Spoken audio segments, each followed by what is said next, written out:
मुल्क में गंदम की 15 लाख मैट्रिक टन किल्लत। वजारत फूड सिक्योरिटी के तखमीने ने खतरे की घंटी बजा दी। गंदम और आटे की कीमतों में इजाफे का खदशा, गंदम दरामद करना पड़ेगी।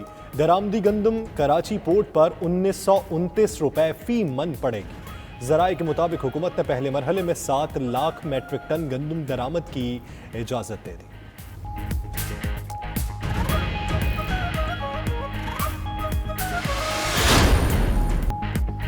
बिजली मजीद महंगी करें, टैक्स बढ़ाएं। IMF ने हुकूमत के सामने कड़ी शराइत रख दी।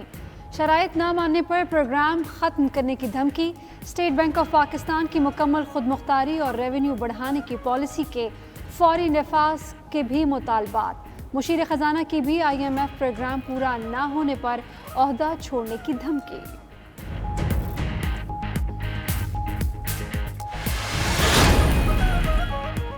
कराची में अंधेरों की जिम्मेदार के इलेक्ट्रिक ही करार। जराए के मुताबिक नेपरा तहकीकाती टीम ने बिजली बहरान पर के इलेक्ट्रिक के खिलाफ कार्रवाई की सिफारिश कर दी।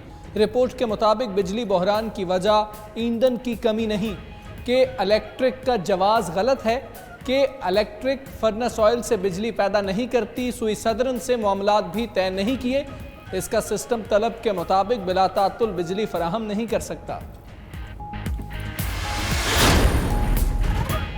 सऊदी अरब में जिलहज का चांद नजर नहीं आया। हज का रुकने आज़म वकूफ़ अरफा जुमेरात 30 जुलाई को होगा। सऊदी अरब में ईद उल अज़हा जुमा 31 जुलाई को मनाई जाएगी। पाकिस्तान में जिलहज का चांद देखने के लिए रोयत हिलाल कमेटी का इजलास आज होगा।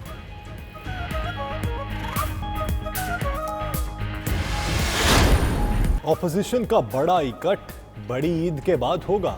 हुकूमत को टफ टाइम देने के लाहेअमल तय कर लिया गया। नून लीग के वफ्द की बिलावल भुट्टो से मुलाकात में all parties conference Eid ul Azha के बाद बुलाने पर इत्तफाक। एहसन इकबाल कहते हैं कोशिश है हुकूमत को जल्द फारिग किया जाए। कमर जमान कायरा बोले इमरान खान भी जल्दी जाने के मूड में है।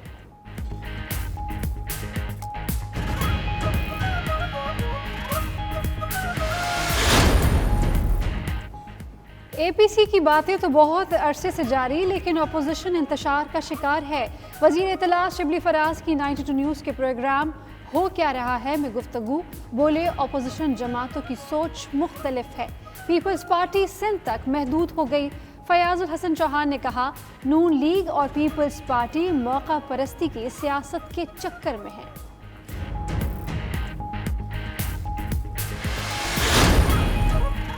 वज़ीर-ए-आज़म की मुआवनीन की शहरियत के मुतल्लिक आइन और कानून खामोश हैं। साबिक secretary election commission Kanwar Dilshad कहते हैं मुआवनीन के असासों के मुतल्लिक किसी को शक व शुबा है तो FBR से रुजू कर सकता है।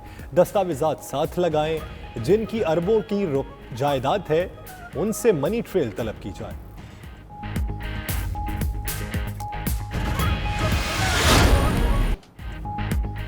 नैब कोशिशों के बावजूद ख्वाजा बरादरान का पैरागॉन के साथ ताल्लुक जोड़ने में नाकाम रहा।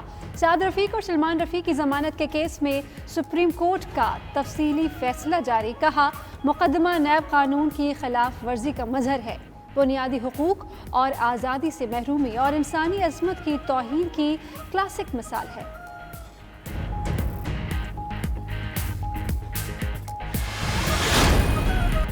वर्ल्ड कप 2020 अब ईयर 2020 में नहीं होगा। इस साल चौके छक्के लगेंगे, ना सजेगा T20 वर्ल्ड कप का मैदान।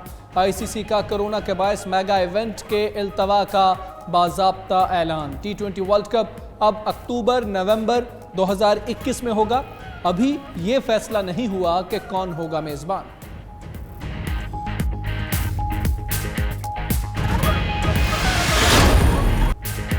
इंग्लैंड ने वेस्टइंडीज से हिसाब चुकता कर दिया। दूसरा टेस्ट 113 रन से जीत लिया। मेहमान टीम वेस्टइंडीज को आखिरी रोज 312 रन का हदफ मिला, लेकिन पूरी टीम 198 रन पर ढेर हो गई। पहली इनिंग्स में शानदार 176 और दूसरी में नाकाबिल शिकस्त 78 रन बनाने पर इंग्लिश कप्तान Stokes man of the match करार।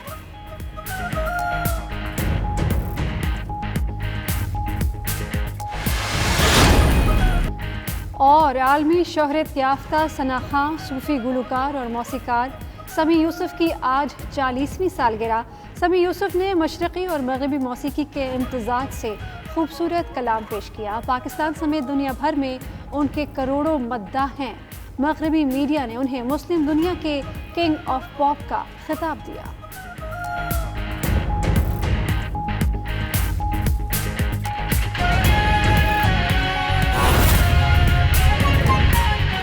मुराद सईद इजहार ख्याल कर रहे हैं। नेशनलिटी होल्डर था और यहाँ पे पाकिस्तान आके अब काम करना चाहते हैं।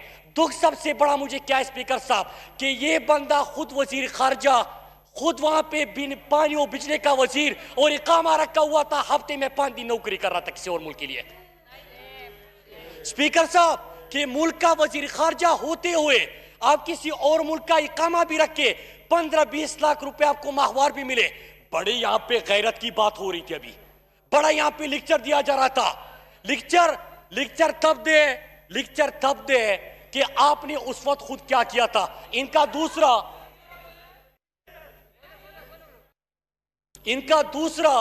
जो वजीर था वो भी वहां पे इकामा होल्डर था, बल्कि बाकी तो छोड़े, इनका तो वजीर आजम भी इकामा होल्डर था।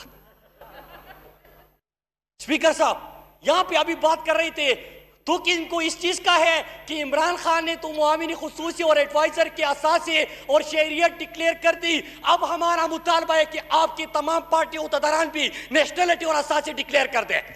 खौफ और दुख इस चीज का है स्पीकर साहब, और इस मुतालबे से स्पीकर साहब हम पीछे नहीं हटेंगे कि जो भी मुल्क के किसी बड़े ओहदे पे फाइज रहा या रह चुका है वो अपने असासे और नेशनलिटी कौम के सामने रखेगा।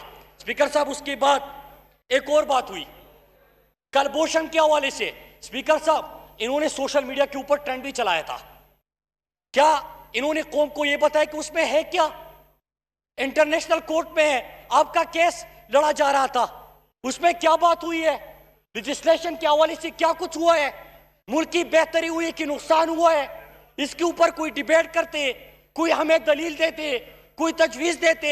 लेकिन स्पीकर साहब क्या तजवीज देते कि इंटरनेशनल कोर्ट में जो इंडिया की वकील ने वहां पे वीडियो और स्टेटमेंट पाकिस्तान के खिलाफ इस्तेमाल किया वो मेरा और आपका नहीं है, नवाज शरीफ का स्टेटमेंट इस्तेमाल किया। स्पीकर साहब यहां पे आके इस तरह बात करना, फिर आती है बात कि प्राइम मिनिस्टर इमरान खान के ऊपर, जो कि पाकिस्तान के आला अदलिया जिसने आपके लीडर को सजा दी, नाअहल करार दिया, उसी सुप्रीम कोर्ट ने इमरान खान को सादिक और अमीन डिक्लेयर कर दिया और उनके ऊपर अभी बात कर रहे थे। स्पीकर साहब जब बात कर रहे थे मैं जरा आपसे इनसे सवाल करता हूं, ये मौसूफ वो थे, ये इदारों के ऊपर कभी डिबेट नहीं चाहेंगे, प्राइवेटाइजेशन के ऊपर आज होना ही चाहिए था कि हमें आईना दिखाते, हमसे सवाल करते, हिकमत अमली के ऊपर बात करते, उसके ऊपर सवाल उठाते, फिर तजावीज सामने लेके आते कि मुल्क के इदारों को किस तरह बेहतर बनाया जा सकता है। स्पीकर साहब वो नहीं किया, बड़े दबंग अंदाज में गुफ्तगू कर रहे थे और एहतिसाब की बात कर रहे थे, ट्रांसपेरेंसी की बात कर रहे थे। स्पीकर साहब जब पनामा आया, दुनिया में पाकिस्तान की बदनामी हुई, करप्शन के केसेस सामने आए, असासे सामने आए, तो इन्होंने क्या कहा? मियां साहब फिक्र ना करो, कौम भूल जाएगी, मतलब मर्जी जितना लूटना है लूट लो, कौम को इसका परवाह नहीं है। स्पीकर साहब ये यहां पे गुफ्तगू कर रहे थे। मैं फिर से बताऊं कि प्राइवेटाइजेशन के ऊपर डिबेट हो रही थी। स्पीकर साहब 41 इदारे इनके दौर में प्राइवेटाइजेशन लिस्ट पे डाले गए, ये पार्लियामेंट लेके आए, इदारों का हाल ऐसा किया कि मैं ये कहते कि पुरानी बातें भूल जाओ। स्पीकर साहब भूलना नहीं है क्योंकि हमें स्वीडन की इकॉनमी इनहेरिट नहीं किया हमने। वफाकी वज़ीर मुराद सईद मौजूद हैं इस वक्त कौमी असम्बली में, खिताब वो कर रहे थे। उनका ये कहना था कि हुकूमती अरकान और मुआवनीन ने अपनी डुअल नेशनलिटी डिक्लेयर कर दी है। अब चाहिए अपोजिशन को भी कि वो भी हिम्मत करें, सामने आए और बताएं कि वो कितने अकामा होल्डर्स हैं।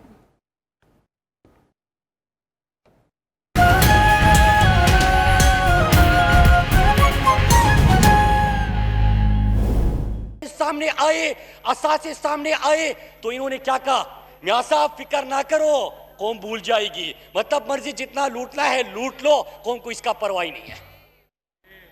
स्पीकर साहब ये यहां पे गुफ्तगू कर रहे थे। मैं फिर से बताऊं कि प्राइवेटाइजेशन के ऊपर डिबेट हो रही थी। स्पीकर साहब 41 इदारे इनके दौर में प्राइवेटाइजेशन लिस्ट पे डाले गए, ये पार्लियामेंट लेके आए, इदारों का हाल ऐसा किया कि मैं ये कहते कि पुरानी बातें भूल जाओ। स्पीकर साहब भूलना नहीं है, क्योंकि हमें स्वीडन की इकॉनमी इनहेरिट नहीं किया हमने। वफाकी वज़ीर मुराद सईद मौजूद हैं इस वक्त कौमी असम्बली में, खिताब वो कर रहे थे। उनका ये कहना था कि हुकूमती अरकान और मुआवनीन ने अपनी डुअल नेशनैलिटी डिक्लेयर कर दी है। अब चाहिए अपोजिशन को भी कि वो भी हिम्मत करें, सामने आए और बताएं कि वो कितने अकामा होल्डर्स हैं।